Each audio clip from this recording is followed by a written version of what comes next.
et une évaluation technique pointue,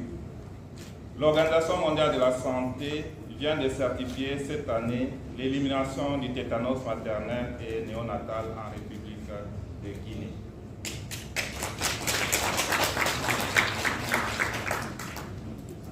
Défini comme étant l'atteinte d'un taux annuel de moins d'un cas de tétanos néonatal pour 1000 naissances vivantes dans chaque district sanitaire. La dernière étape de l'exercice de validation de cette élimination a été effective en Guinée du 23 mai au 4 juin 2024 dans le district sanitaire de Sikiri,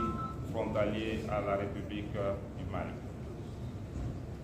À un moment où le système de santé guinéen est confronté à des épidémies multiples et simultanées, des maladies évitables par la vaccination, l'élimination du tétanos maternel et néonatal est porteuse de grands espoirs en matière de santé de la mère, du nouveau-né et de l'enfant. Monsieur le Premier ministre, chef du gouvernement et champion de la vaccination, au-delà de l'élimination d'une maladie, ce résultat témoigne surtout de la volonté et de l'engagement du gouvernement de la République de Guinée à ne ménager aucun effort en matière de l'atteinte de la couverture sanitaire universelle. En témoigne la présente cérémonie qui sera marquée par la signature du mémorandum d'entente et de la lettre de garantie de l'adhésion de la Guinée à l'initiative pour l'indépendance vaccinale, dont le message des partenaires sera porté par mon collègue représentant de l'UNICEF, M. Félix Akékou. Ainsi, suite à cette élimination du tétanos maternel et néonatal, j'ai l'insigne honneur de livrer le message de félicitations du directeur général de l'Organisation mondiale de la santé, le Dr Tedros Adhanom Ghebreyesus, adressé au gouvernement de la République de Guinée. Je cite: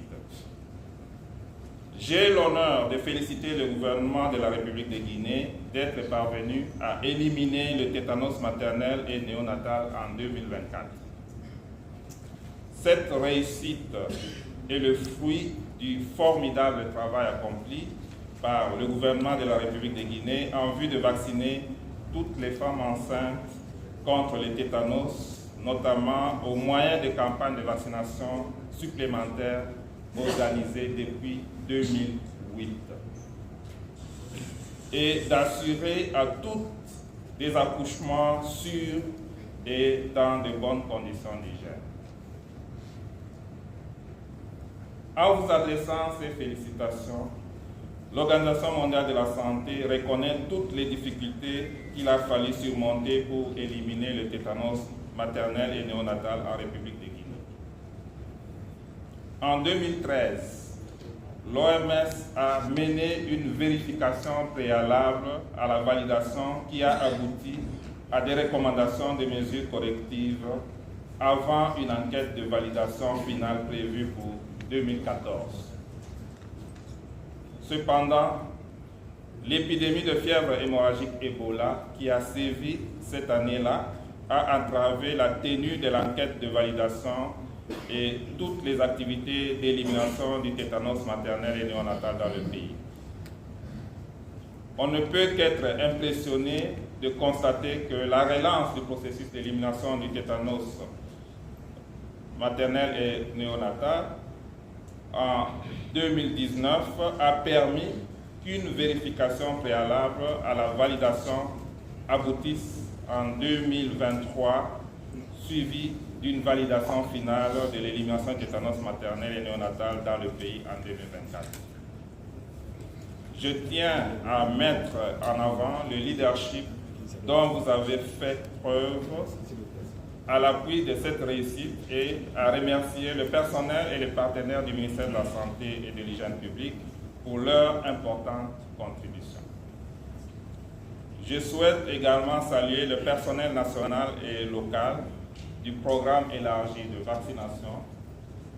de la République de Guinée qui a œuvré dans des conditions extrêmement pénibles et en faisant montre d'un profond dévouement pour permettre ce succès. Pour l'avenir, l'OMS se félicite de l'engagement pris par le gouvernement de la République de Guinée